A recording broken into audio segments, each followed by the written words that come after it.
破產後實務指南10集系列，你正喺度收睇第一集。破產後第一步係乜嘢？破產命令一旦頒布，第一件事就係你會收到破產受託人嘅正式通知，命令亦會刊登喺政府憲報，並列入公眾破產記錄。跟住你必須按指定日期到破產受託人處進行首次面談。喺呢次面談中，破產受託人會詳細了解你嘅第一，收入，你需要提供你嘅月薪收入、佣金及花紅。兼職工作所得嘅收入亦都應該包括在內，如你有收取現金收入，亦都需一併申報。如果屋企人有提供金錢支援，亦都屬你嘅收入來源之一。第二，支出，以下係一啲常見嘅支出例子。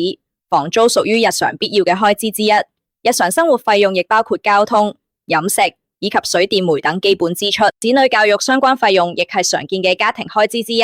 此外，醫療同健康方面嘅支出亦屬於重要費用。如家庭成員需要依靠你嘅經濟支持，相關嘅生活維持費亦應列為支出。下一集我哋會講破產受託人點樣審查你嘅債務同資產同過往交易，揾律師、揾業者等。